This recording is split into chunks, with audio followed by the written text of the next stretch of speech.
আসসালামু আলাইকুম সম্মানিত ভিউয়ার্স, যে যেখান থেকে ভিডিওটি দেখতেছেন ইম্পর্টেন্ট এই ভিডিওতে আপনাদের স্বাগতম।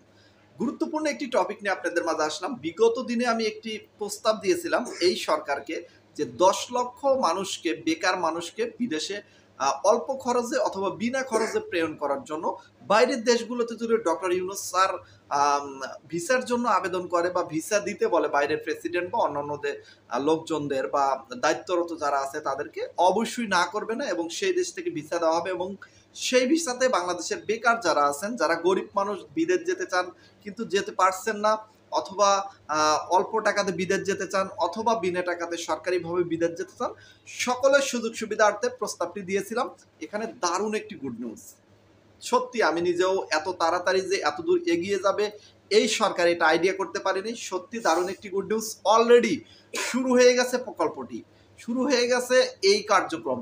এর ধারাবাহিকতায় দেখা যাচ্ছে গত কিছুদিন আগে আমাদের যে আসিফ নজরুল স্যার তিনি কিন্তু একটি ব্রিফিং করেছিলেন এবং সেখানে বলেছিলেন যে জাপানে, সৌদি আরবে এবং আরও কিছু দেশে নার্সিং ভিসাতে বা অন্যান্য ভিসাতে কিছু লোক পাঠানো হবে। এর ধারাবাহিকতায় এখন শোনা যাচ্ছে ইতালিতে এবং কানাডা এবং মালয়েশিয়া, সকল দেশে কিছু কিছু করে লোক পাঠানো হবে। এটা কার্যক্রম শুরু হয়ে গেছে এবং অলরেডি কানাডার প্রেসিডেন্টের সাথে ডক্টর ইউনূস স্যার এটা একটা মিটিং করে তাদের জন্য ভিসার জন্য আবেদন করেছেন। সেটা ইতালির প্রেসিডেন্টের সাথে সাক্ষাৎ করেছেন এবং সেখানেও বলেছেন ওয়ার্কিং ভিসার কথা, যে বাংলাদেশের জনগণের জন্য ভিসা দেওয়ার জন্য। এবং নেদারল্যান্ডসের প্রেসিডেন্টের সাথে সে সাক্ষাৎ করতেছে আজকে, সেখানেও একই কথা বলবেন। মানে ডক্টর ইউনূস স্যার কিন্তু এখন দেখা যাচ্ছে যার সাথে মিটিং করতেছে সরকার প্রধান এবং তাকেই কিন্তু ভিসা দেওয়ার জন্য আবেদন করতেছেন বা ভিসা দিতে বলতেছেন বাংলাদেশের সাধারণ জনগণকে। প্রিয় বন্ধুরা, এটা কিন্তু যুগান্তকারী একটি সিদ্ধান্ত নেওয়া হচ্ছে এবং এখানে কিন্তু অনেকেই সুযোগ পাবেন। এখানে আমি এখন আপনাদের মাঝে বলে দেব কারা কারা এই ভিসাগুলো পাবেন এবং কিভাবে পাবেন। এই বিষয়গুলো নিয়ে আপনাদের মাঝে একটু কথা বলি। সেটা হচ্ছে যারা বাংলাদেশে নিম্ন পর্যায়ে আছেন ফ্যামিলিতে, যাদের আর্থিকভাবে দুর্বল, যারা আর্থিকভাবে সহায়তা প্রয়োজন এবং বিদেশ যাওয়ার মতো টাকা পয়সা নেই, তাদেরকে এই ভিসাগুলো কিন্তু প্রদান করা হবে। এটা কিভাবে দেওয়া হবে এটা পরবর্তী স্টেপে এটা বলে দেওয়া হবে। এটা আসলে সরকারিভাবে সিদ্ধান্ত নেওয়া হবে, হয়তো পরীক্ষার মাধ্যমে হতে পারে অথবা গ্রামের গ্রামে ভাগ করে দেওয়া হতে পারে যে এই গ্রাম থেকে ১০ জন, ওই গ্রাম থেকে ১০ জন, ওই গ্রামে এমন ১০ জনকে বাছাই করা হবে যারা সত্যিকারই বিদেশ যেতে চান এবং আর্থিকভাবে দুর্বল, টাকা পয়সা নেই, এরকম লোকদেরকে। তো এরকম লোকদেরকে বাছাই করে যে যে কাজে দক্ষ তাকে কিন্তু সেই কাজের ভিসা দিয়ে পাঠানো হবে। আর একটা জিনিস মনে রাখবেন, যদি সরকারিভাবে আপনাকে বিদেশ পাঠানো হয় সেই ক্ষেত্রে কিন্তু আপনার নিরাপত্তা সবসময় থাকবে এবং এখন দেখা যাচ্ছে যে যদি বেসরকারিভাবে আপনি বিদেশ যান সেই ক্ষেত্রে কিন্তু রিস্ক থেকে যাচ্ছে।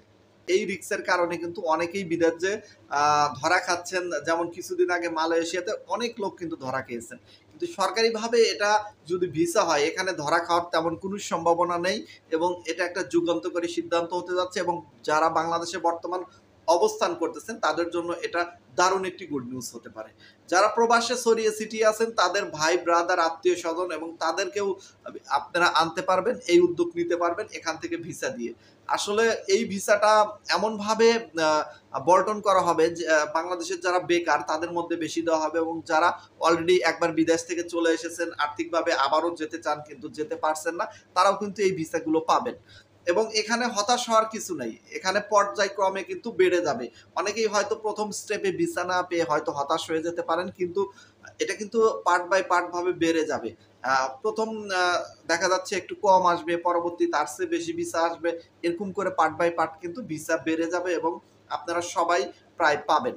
হচ্ছে বাংলাদেশের যে ওয়ার্কিং আ ভিসাগুলো যে দেশগুলো প্রদান করে থাকে, যেমন সৌদি আরব বলেন, মালয়েশিয়া বলেন, দুবাই, কুয়েত, ওমান, আরো যে দেশগুলো আছে, জর্ডান বলেন, মধ্যপ্রাচ্যের যে দেশগুলো আছে এবং ইউরোপের যে দেশগুলো আছে, ইতালি থেকে শুরু করে আরো যে দেশগুলো আছে, প্রত্যেকটা দেশ কিন্তু যদি কিছু কিছু করে ভিসা দেয় সেক্ষেত্রে কিন্তু বাংলাদেশের ১০ লক্ষ ভিসা হতে কিন্তু বেশি সময় লাগবে না এবং খুব একটা বেশি মানে ভিসা যে এটাও মনে করার কিছু নাই। কেন মনে করার কিছু নাই?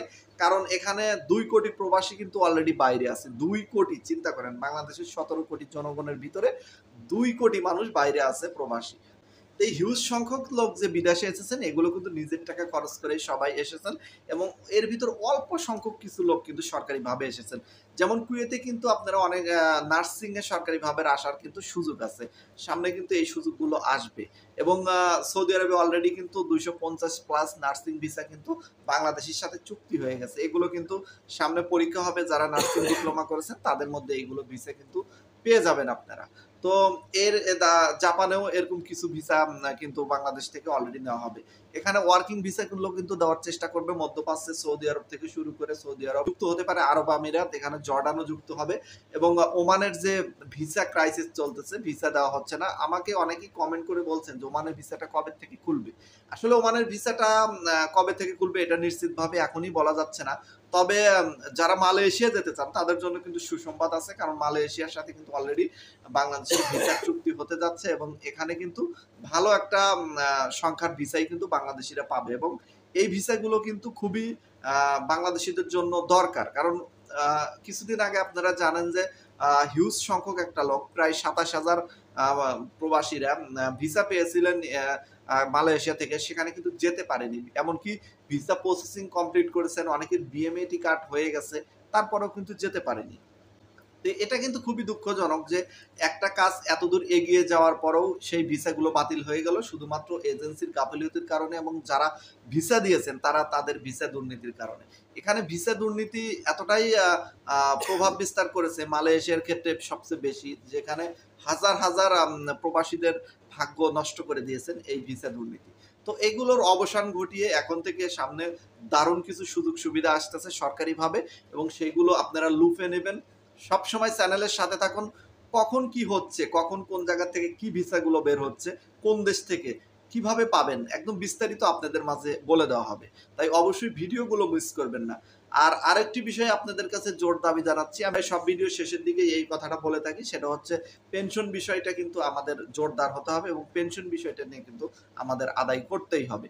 তো প্রবাসী যারা আছেন এবং যারা দেশ থেকে প্রবাসে আসতে চান সবাই মিলে একতাবদ্ধ হয়ে পেনশন বিষয়টি নিয়ে আমাদের কাজ করতে হবে এবং সফল করতে হবে যেন আমাদের পেনশন আমরা আদায় করে নিতে পারি এবং ডক্টর ইউনূস সরকারের প্রতি আমরা আস্থা রাখতে চাই এবং আমরা আশা করি যে তিনি এই সামনের মাসের ভিতরেই পেনশন বিষয়টি নিয়ে কাজ করবেন এবং দ্রুত গতিতে এই পেনশন বিষয়টি আমাদের সমাধান দেবেন।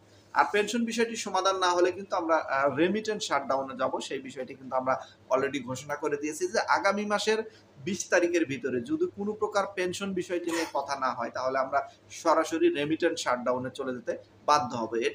এটা করলে দেখা যাচ্ছে দেশের অনেক ক্ষতি হবে, কিন্তু আসলে প্রবাসীদের স্বার্থ রক্ষা করতে হলে অবশ্যই এই রেমিটেন্স শাটডাউনে যেতে হবে, তা না হলে হয়তো পেনশন চালু হবে না। তবে এর আগেই হয়ে যেতে পারে, সামনের মাসের ২০ তারিখের ভিতরেও সম্ভাবনা আছে পেনশনটা চালু হয়ে যেতে পারে। তো সম্মানিত ভিউয়ার্স, আজকের মতো বিদায় নিতে চাচ্ছি।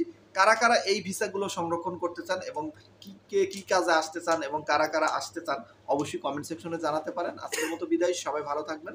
আল্লাহ হাফেজ।